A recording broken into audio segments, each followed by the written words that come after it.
Afrika Mashariki inang'oa nanga na taarifa ambayo inahusiana na tume ya uchaguzi nchini Kenya, ambapo meli hiyo inaonekana kuyumba hasa baada ya makamishna watatu kujiondoa mapema wiki hii. Hii inamaanisha kwamba tume hiyo imesalia na makamishna watatu pekee. Kwa mengi zaidi, tupate taarifa kikamilifu.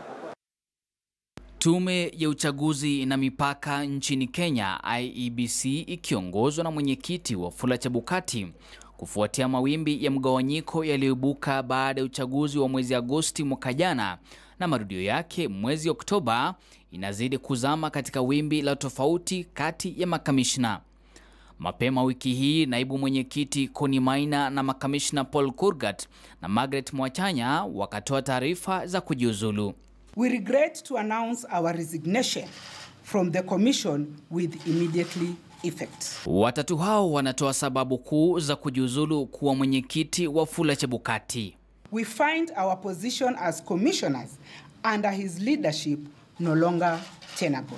Madai zaidi ni kuwa Chebukati amekuwa akitoa maamuzi muhimu katika IEBC kivyake bila kuwahusisha makamishna. The commission chair has failed to be the steady and stable hand that steers the ship in difficult times and gives direction when needed. Kwa mujibu wa Chebukati, hakuna barua ya kujiuzulu kutoka kwa watatu hao aliyopokea, akisema alipata taarifa hizo katika vyombo vya habari. Kamati ya IEBC ilichukua usukani ikiwa imesalia miezi michache kwa uchaguzi wa Agosti 8 mwaka jana. Hata hivyo, mwanzo huo ulikumbwa na matatizo sihaba, likiwemo tatizo la zabuni ya uchapishaji karatasi za kupiga kura kwa kima cha shilingi bilioni 2.5. Matatizo katika tume hiyo yalionekana kuzama zaidi baada ya afisa mkuu mtendaji Ezra Chiloba kupewa likizo ya lazima, kisa na maana ununuzi wa bidhaa katika tume ya IEBC. Katika tume ya IEBC wanasalia maafisa watatu: mwenyekiti Wafula Chebukati, makamishna Abdi Gulie na Boya Molu. Watatu waliojiuzulu wanadaiwa kuegemea upande wa Chiloba ambaye ni afisa mkuu mtendaji. Ikumbukwe kuwa mwezi Oktoba kamishna Roslyn Akombe alijiuzulu kwa madai tume ya IEBC haikuwa na uwezo wa kufanya marudio ya uchaguzi. Kisheria, makamishna watatu waliosalia katika tume ya IEBC hawana uwezo wa kufanya maamuzi kamili, ukuito sasa ukitolewa kwake Wafula Chebukati na wenzake wawili kujiuzulu ili tume mpya iweze kuundwa. Baada ya kujiuzulu kwa makamishna hao watatu wa IEBC, sasa macho yote yameelekezwa kwa mwenyekiti wa tume hiyo Wafula Chebukati pamoja na makamishna watatu waliosalia, huku wabunge wakiwataka kujiuzulu mara moja.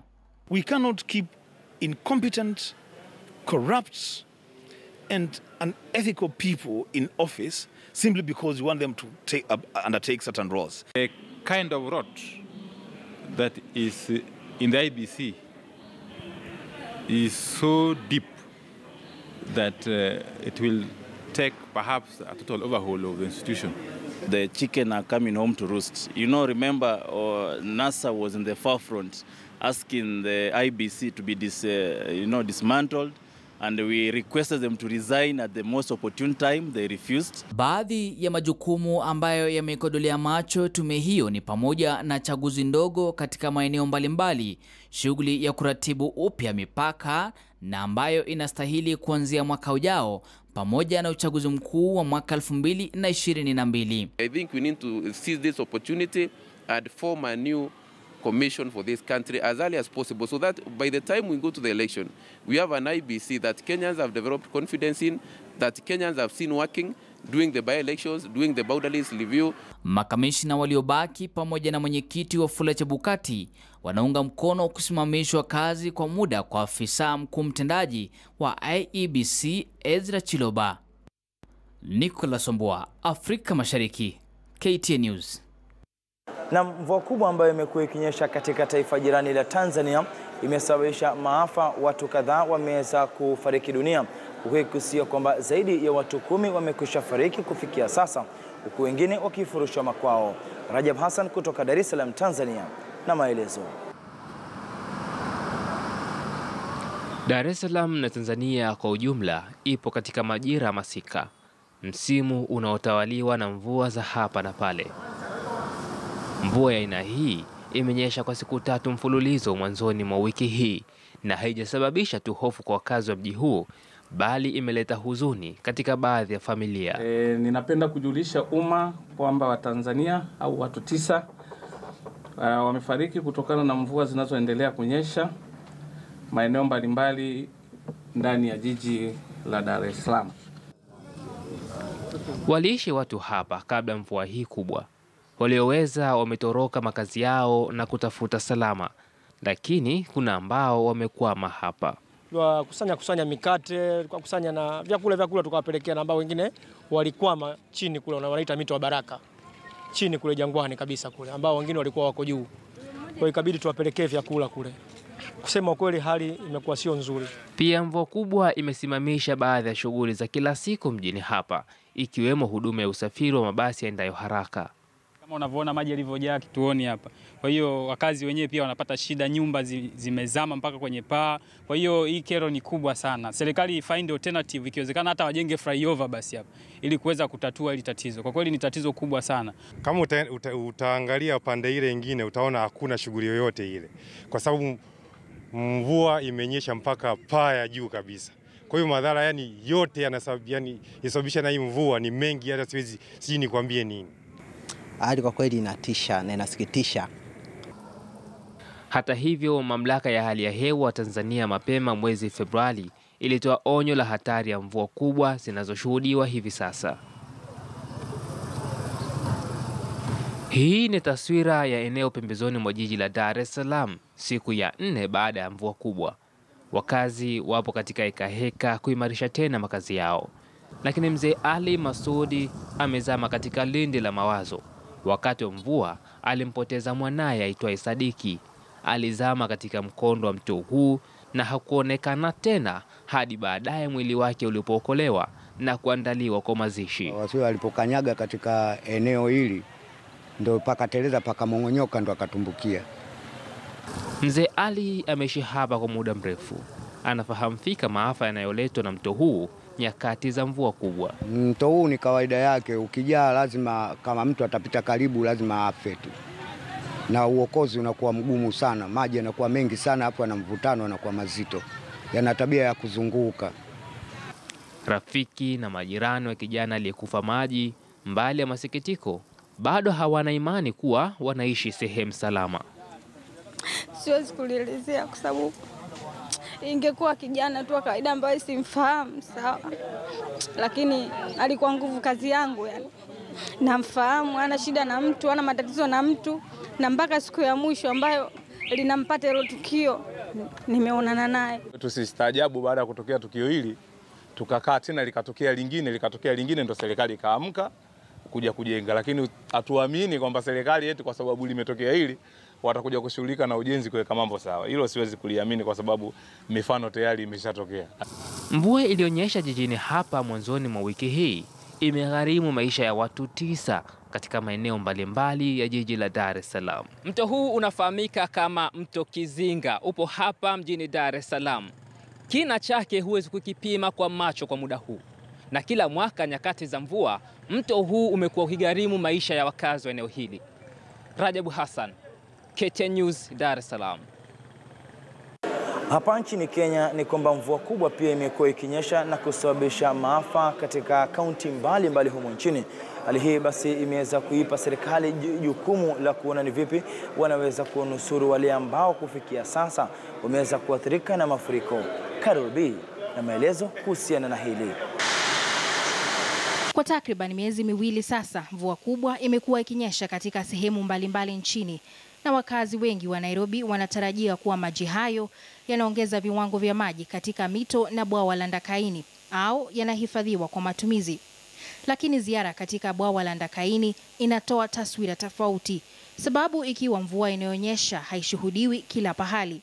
Currently the dam is 30% and it is true that it is raining a lot, and I have witnessed in Nairobi it's even flooding, but unfortunately as you can see today it is sunny here. So it is not raining much in the Abadeas. So the rivers from the Abadeas don't have a lot of water as they should. Viwango hivi vya chini vinamaanisha kuwa wakazi wa Nairobi wataendelea kukumbwa na uhaba wa maji katika mifereji yao hadi pale ambapo mvua ya kutosha itakaposhuhudiwa eneo la Aberdare. Kampuni ya kusambaza maji jijini Nairobi inasema kuwa mipango ya kuongeza maji jijini ipo kupitia ujenzi wa bwawa jingine litakalokamilika mwisho wa mwaka ujao. You have the northern collector system. We are building next to us here a treatment plant. We are building a tunnel and whole waterworks going all the way to Nairobi. They'll be producing, after the works are completed in December 2019, the system will be producing 140,000 additional meters cubed per day. Kwa sasa kampuni hiyo inasema itaendelea kupima mgao wa maji kwa kuruhusu kiwango kidogo tu kutumika katika bwawa la Ndakaini. Hivyo basi wakazi wa Nairobi wawe na moyo wa kuvumilia. Caroline B, KTN News. Kutoka kwa majirani wetu Uganda ni kwamba serikali ya taifa hilo inapania basi kuweza kuwakubali raia ambao watafurushwa au walifurushwa kutoka taifa la Israel.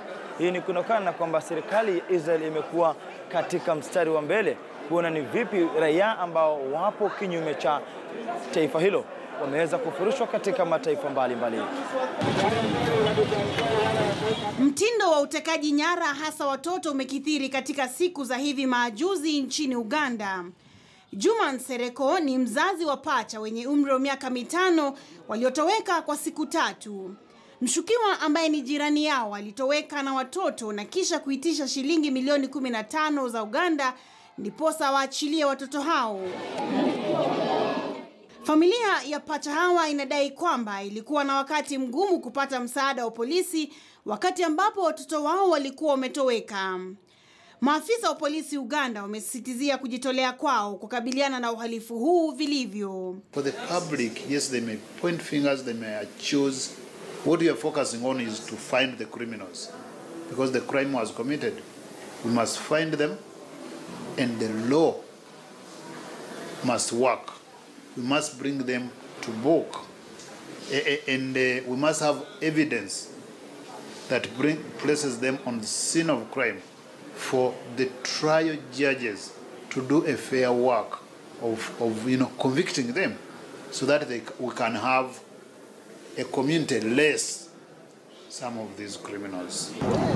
Waziri wa Taifa wa Misaada na Maandalizi ya Majanga Uganda, Musa Ichweru, amesema kwamba Uganda iko tayari kuwapokea wakimbizi 500 raia wa Eritrea na Sudan ambao walikimbilia Israel kwa ajili ya usalama wao. The government and my ministry are positively considering this request. And it's important to note that all the relocatees shall have to undergo a rigorous verification process under what we call a refugee eligibility assessment to find their status so that they can be granted asylum in our country. Hii ni kufuatia mpango wa Israel wa kuwatimua wakimbizi 16,000 wengi kutoka Sudan na Eritrea. It is important to note that refugees world over are voluntarily repatriated with the strict observance and adherence to international law and in line with the international refugee conventions, protocols and treaties. Uganda na Rwanda ni miongoni mwa mataifa yaliyoafikiana na Israel kupokea wakimbizi. Kuna takriban wakimbizi 40,000 wa Kiafrika nchini Israel. Mary Kilobi, makala ya Afrika Mashariki, KTN News. Tuelekee DRC Congo ambapo mapigano yamekuwa yakiendelea kwa muda sasa na kuweza kuwa tishio katika masuala ya usalama katika taifa hilo. Makundi ambayo yamekuwa yakizozana kwa muda sasa yamekuwa yakilaumiwa kuweza kuzua baadhi ya rabsha katika miji mikuu katika taifa hilo. Kwa mingi zaidi tupate taarifa kikamilifu kuhusiana na mapigano naye Shadrack Miti. Katika Jamhuri ya Demokrasia ya Kongo, katika eneo la Ituri Mashariki, lililo kitovu cha mapigano ya kikabila baina ya wafugaji wa hema na wakulima wa Lendu, kumeshuhudiwa mauaji ya watu ambao idadi yao haijabainika, mbali na kusababisha maelfu ya raia wengine wa DRC kutorokea maeneo salama. Tangu mapigano yazuke mapema mwaka huu 2018, ni vigumu kupata taarifa inayoelezea hali halisi ya mambo katika eneo la Ituri kutokana na hali tete iliyoko eneo hilo. ila inaaminika kwamba ukosefu wa miundo msingi bora kama vile mawasiliano na uchukuzi pamoja na ukosefu wa taasisi thabiti za serikali ndio sababu kuu ya mapigano kuenea hadi maeneo mengine nchini DRC. Hatua ya Rais Joseph Kabila kukataa kuondoka mamlakani baada ya muhula wake kukamilika mnamo mwaka 2016 imetilia shaka uhalali wa serikali yake na kuwafanya raia wengi kukosa imani na serikali ya DRC. Shirika la Umoja wa Mataifa la kuwashughulikia wakimbizi UNHCR linakadiria kwamba huenda zaidi ya wakimbizi 200,000 wakatorokea nchini Uganda katika mwaka huu pekee. Maeneo mengine yaliyoathirika kutokana na msukosuko nchini DRC ni mji wa Bunia ambako kumeenea mahema ya wakimbizi ambao wamekuwa wakijisitiri kutokana na baridi, mvua na makali mengine ya hewa. Kwa sasa maelfu ya raia wa Jamhuri ya Demokrasia ya Kongo wataendelea kuwa wakimbizi nchini mwao. Shadrack Miti, KT News, Afrika Mashariki. Rais Uhuru Kenyatta aliweza kuzuru taifa la Uingereza katika mji wa London na kuweza kufanya mazungumzo na baadhi ya washikadau katika sekta ya uchumi au katika masuala ya uchumi katika taifa hilo pamoja na viongozi wakuu wa taifa hilo ili kuona ni vipi taifa la Kenya litaweza kunufaika kuhusiana na uhusiano ambao upo kati ya mataifa haya mawili. Rais Uhuru Kenyatta aliweza kupata pia kikao na kuweza kuzungumza na baadhi ya Wakenya ambao waliweza kuhudhuria. Hizi ni baadhi ya picha ya kilichojiri huko London, Uingereza. The objectives that we have set out for ourselves, which is inclusive growth, which is peace, which is stability, which is prosperity that actually reaches everybody. That cannot be done in isolation, and we need one another. Just as we reach out to each other as nations, and with this growing understanding that we have, that even in order to be able to expand both trade and investment and ultimately create jobs, we need to break down some of the barriers that have existed since colonial times and to begin to appreciate that we must trade and allow our people to move freely. So equally within countries, we need to have that same understanding that countries can also not achieve their objectives if, as I have just said now, we are in a never-ending spiral of political competition. Political competition, as I have said, is part of any democracy. But I believe that mature democracies recognize that we can have opposing views, but still be able to reach bipartisan agreements on all those matters that concern our people. We are not looking to lead different people, we're looking to lead the same people. We have so much to achieve in order to ensure we create full employment, in order to ensure we create proper health facilities for our people, in order to ensure that we have the right educational facilities. We cannot do all these things without one another. So mine, as I consistently say, is to encourage leaders to allow constructive debate that allows people to come together to discuss those issues that we share in common. We are still at very low levels of development, and we can never and will never achieve our objectives if we are constantly engaged and at each other's